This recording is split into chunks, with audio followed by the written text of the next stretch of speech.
అందరికీ నమస్తే. ప్రస్తుతం మనతో పాటు సీనియర్ జర్నలిస్ట్ దాము బాలాజీ ఉన్నారు. ఆయనతో మాట్లాడదాం. నమస్తే సార్. నమస్తే సార్, కేజ్రీవాల్ ఆయన కేసు ఆయనే వాదించుకున్నారు అని చెప్పేసి తెలుస్తుంది. అంటే అలా వాదించుకునే అవకాశం ఉంటుందా? అండ్ ఆయనకి లాయర్ ఉన్నప్పటికీ ఆయన కేసు ఆయన వాదించుకున్నారని తెలిసింది. అండ్ ఐక్యరాజ్య సమితి కూడా ఈయన కేసుని ఖండించిందని తెలిసింది. దీని గురించి మీరేం చెప్తారు? కేజ్రీవాల్ మొన్న యాక్చువల్గా కస్టడీ పొడిగింపు అడిగారు ఈడీ. ఆల్రెడీ 21 ఆయన అరెస్ట్ చేశారు. 7 రోజులు జైల్లో కస్టడీలో ఉన్నాడు. ఇంకా ఒక 10 రోజులు కావాలి. ముఖ్యంగా గోవాకు సంబంధించిన ఎమ్మెల్యేలని కూర్చోబెట్టుకొని ఈయనతో మాట్లాడాలి. ఎందుకంటే ఈయనకి లిక్కర్ కుంభకోణంలో వచ్చిన డబ్బు 40 ఫండ్ ఏదైతే 100 కోట్లు ఉందో దాంట్లో మేజర్ పార్ట్ గోవాలో ఖర్చు పెట్టారు అనేది వాళ్ళు ఈడీ చెప్పారు.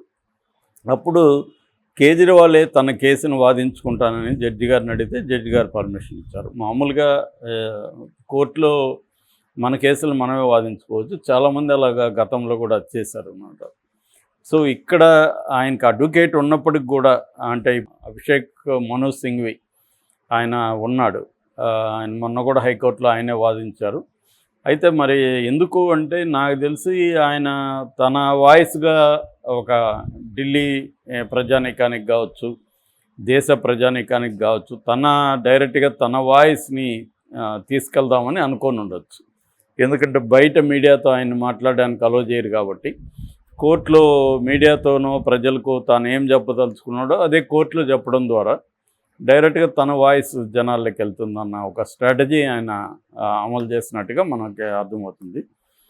సో ఆయన ఏం చెప్పాడంటే, ఇప్పటి వరకు ఈ లిక్కర్ కేసులో సిబిఐ 31,000 పేజీల ఛార్జ్షీట్ పెట్టింది. ఈడీ 25,000 పేజీల ఛార్జ్షీట్ పెట్టింది. అంటే టోటల్గా 56,000 పేజీల ఛార్జ్షీట్లు ఇద్దరు కలిసి పెట్టారు. ఈ 56,000 ఛార్జ్షీట్లలో నా పేరు ఎక్కడా లేదు అనే విషయం ఆయన చెప్పారు. సో అంటే అర్థం ఏంటి? నా పేరు ఎక్కడా లేకుండా కావాలనే ఎన్నికల ముందు నన్ను ఇరికిచ్చి ఎన్నికల ముందు నన్ను అరెస్ట్ చేయడం ద్వారా 2 ప్రయోజనాలని ఈడీ ప్లాన్ చేసింది. ఒకటి, నన్ను కదలికల్ని ఆపేసేయడం. నేను ఇండియా కూటమి తరఫున ప్రచారం చేస్తా కాబట్టి దీన్ని ఆపేసేయడం. 2, ఆపు పార్టీని కంప్లీట్గా స్తంభింపజేసేసి దాన్ని దెబ్బతీయడం. ఈ 2 ప్రయోజనాలు ఈడీకి ఉన్నాయి కాబట్టి నన్ను ఈ కేసులో ఇరికిచ్చింది.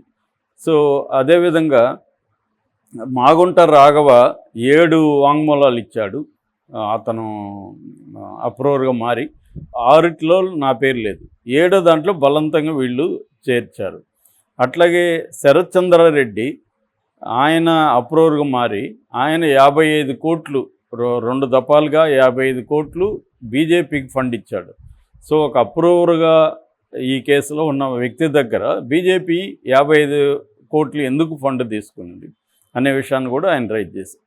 సో వీళ్ళిద్దరి వాంగ్మూలంలో బలవంతంగా నా పేరు చేర్పించి నన్ను అరెస్ట్ చేశారు తప్ప వేరే ఏ రకమైన ఎవిడెన్సు లేదు అనేది ఆయన చెప్పాడు. అట్లాగే గతంలో ఈయన కౌంటర్గా వేయడానికి టైం అడిగితే ఈడీ ఏమడిగిందంటే 3 వారాలు టైం అడిగింది. నిజంగా వాళ్ళ దగ్గర ఆల్రెడీ సాక్ష్యాలు ఉంటే 3 వారాలు అవసరం ఉంది ఈడీకి. సో ఈవెన్ మన మనీష్ సిసోడియా కేసులో కూడా సుప్రీంకోర్టు అడిగినప్పుడు మనీష్ సిసోడియా నేరం చేశాడన్న దానికి మీ దగ్గర ఏం ఆధారాలు ఉన్నాయని సుప్రీంకోర్టు అడిగినప్పుడు కూడా ఈడీ ఏం చెప్పిందంటే వాంగ్మూలాలు తప్ప మా దగ్గర ఏమీ లేవని. ఇది నేషనల్ లెవెల్లో ఉన్న ఇన్వెస్టిగేటివ్ ఏజెన్సీలు ప్రత్యర్థుల్ని వేటాడేటప్పుడు ఇదే విధమైన టాక్టిక్స్ అనుసరిస్తున్నారు. మనకి చంద్రబాబు కేసులో కూడా ఏ రకమైన ఆధారాలు లేవు, ఓన్లీ ఎవరో చెప్పినారని చెప్పి తప్ప మెటీరియల్ ఎవిడెన్స్ ఏమీ లేదు చంద్రబాబు దగ్గర. అంటే ప్రొసీడ్స్ ఆఫ్ క్రైమ్ అంటారు, ఈ పిఓసి అంటారు. ఈ ప్రొసీడ్స్ ఆఫ్ క్రైమ్ అనేది ఇప్పటి వరకు ఈడీ దీంట్లో ఎస్టాబ్లిష్ చేయలేదు. సో ఈవెన్ వివేకానంద రెడ్డి కేసులో కూడా హైకోర్టు అనేకసార్లు అడిగినప్పుడు అక్కడ కూడా వాళ్ళ దగ్గర ఓన్లీ దస్తగిరి వాంగ్మూలం తప్ప వేరే రకమైన ఎవిడెన్స్ ఏమి లేదు. గూగుల్ టేక్అవుట్ అవన్నీ చెప్పారు, మళ్ళీ వాళ్ళే అది అక్యురేట్ కాదని వాళ్ళే చెప్పారు. ఏ రకమైన మెటీరియల్ ఎవిడెన్స్ కానీ, ఏ రకమైన డాక్యుమెంటల్ ఎవిడెన్స్ కానీ, ఏ రకమైన సర్కమ్స్టాన్షియల్ ఎవిడెన్స్ కానీ లేకుండా ఓన్లీ వాంగ్మూలాల మీద బేస్ చేసుకొని అరెస్టులు చేసే సంస్కృతి విపరీతంగా పెరిగింది. ఆ వాంగ్మూలాలని వీళ్ళు ఎలా తీసుకుంటున్నారు?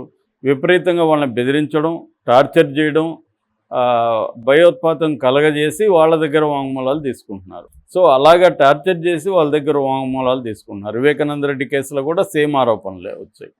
సో ఇలాగా వీళ్ళు తీసుకుంటున్నారు తప్ప ఈ క్లియర్గా కేజ్రీవాల్ చెప్పింది ఏమంటే, నాకు సంబంధించి ఎటువంటి ఆధారాలు లేవు నేను ఈ కేసులో ఇన్వాల్వ్ అయినట్టు. కానీ నన్ను ఈ 2 కారణాలతో, ఒకటి నన్ను కన్ఫైన్ చేసేయడం, 2 ఆపుని నిర్వీర్యం చేయడం, ఈ 2 గోల్స్లో ఈడీ పనిచేస్తుంది అనేది ఆయన చెప్పుకున్నారు. ఇక రెండో ప్రశ్న యుఎన్ఓ, యునైటెడ్ నేషన్స్ ఆర్గనైజేషన్, ఐక్యరాజ్య సమితి జనరల్ సెక్రటరీ ఆంటోనియో గుటెర్రస్ ఆయన ప్రతినిధి స్టెఫాన్ డుజారిక్ ఖండించారంటే ఆయన ఒక ప్రశ్న అడిగారు, దీని మీద మీరు ఎలా స్పందిస్తారంటే, రాజకీయ హక్కులు, పౌర హక్కులు ప్రతి ఒక్కరికి అందుతాయని, స్వేచ్ఛాయుత వాతావరణంలో భారతదేశంలో ఎన్నికలు జరుగుతాయని మేము ఆశిస్తున్నాము అనేది చెప్పారు. అంటే జరగలేదు అనేది ధ్వనిస్తుంది దాంట్లో, జరగమని కోరుకుంటున్నట్టుగా, లేకపోతే అది స్పందించాల్సిన అవసరమే లేదు కదా.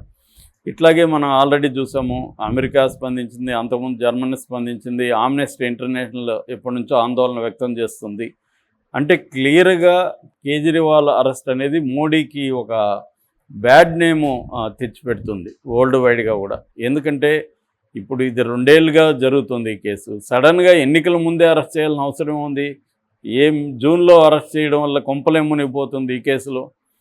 రెండోది, ఇది ఏంటి, ఆయన పర్సనల్గా తీసుకున్నారన్న ఆరోపణ కాదు, ఓన్లీ పార్టీ ఫండ్ బీజేపీకి ఎంత వచ్చింది? 8,000 కోట్లు వచ్చింది. ఇప్పుడు అనేక మీడియా హౌస్లు ఏ కంపెనీ ఏ పొలిటికల్ పార్టీలకి డబ్బులు ఇచ్చారు, ఎందుకు ఇచ్చారో కూడా నీట్గా ఎస్టాబ్లిష్ చేస్తున్నారు. ఇప్పుడు ఓన్లీ శరత్ చంద్రారెడ్డి ఉదంతమే తీసుకుంటే 55 కోట్లు ఆయన దగ్గర ఎందుకు తీసుకున్నట్టు బీజేపీ, ఆయన ఎందుకు ఇచ్చినట్టు బీజేపీకి క్లియర్గా ఆయన్ని ఈ కేసులో నుంచి తప్పించడం కోసమే ఆయన దగ్గర 55 కోట్లు తీసుకున్నారనేది ఆరోపణ చేయొచ్చు కదా, రేపు మోడీ మీద కేసు పెట్టచ్చు కదా. ఇదే విధంగా ఒక లాటరీ సంస్థే 1000 కోట్ల డబ్బులు ఇచ్చారు బీజేపీకి. So for example CM Ramesh బీజేపీలో ఉంటాడు, ఆయన తెలుగుదేశం మనిషి అని అందరికీ తెలుసు. ఆయన కాంగ్రెస్ పార్టీకి 30 కోట్లు ఇస్తే అందరూ ఆశ్చర్యపోయారు. చివరికి ఆరాధిస్తే ఏమి తెలిసిందంటే, హిమాచల్ ప్రదేశ్లో ఈయన రిత్విక్ కంపెనీ ఉంది, ఆ కంపెనీకి ఒక 1000 కోట్ల ప్రాజెక్ట్ వచ్చింది. ఆ ప్రాజెక్టు కోసం ఆయన 30 కోట్లు పార్టీ ఫండ్ ఇచ్చాడు. క్లియర్గా ఎస్టాబ్లిష్ అవుతుంది. సో క్విడ్ ప్రోకో లేని పొలిటికల్ పార్టీ ఏది లేదు. ఇక్కడ కూడా కేసీఆర్ పార్టీకి కూడా 1000 కోట్ల పైన డబ్బులు వచ్చాయి. మేఘా వాళ్ళ నుంచి వచ్చింది, మేఘా వాళ్ళు కాంట్రాక్ట్ చేస్తున్నారు. వైసీపీకి మేఘా వాళ్ళు ఇచ్చారు, తెలుగుదేశానికి ఇచ్చారు. ప్రతి పొలిటికల్ పార్టీకి కంపెనీస్ డబ్బులు ఇస్తున్నాయి, దానికి సంబంధించిన ఫేవర్స్ వాళ్ళ దగ్గర నుంచి జరుగుతున్నాయి.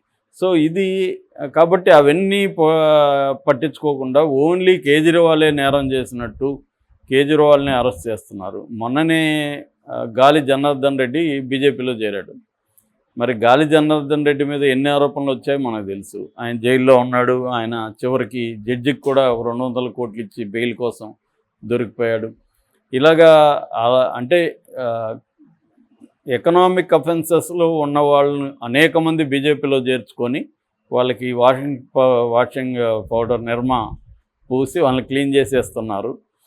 ప్రతిపక్షంలో ఉంటే మాత్రం వాళ్ళకి ఈడీలు వస్తున్నాయి, జైలుకి పెడుతున్నారు. ఇది ఇప్పుడు ఓపెన్ అయిపోయింది. ఇది చిన్నపిల్లోడికి కూడా తెలిసిపోయింది ఈ విషయాలన్నీ. సో మోడీ తనకి ఎదురు లేదనే ఒక ఉద్దేశంతో చేస్తున్నట్టుగానే కనబడుతుంది.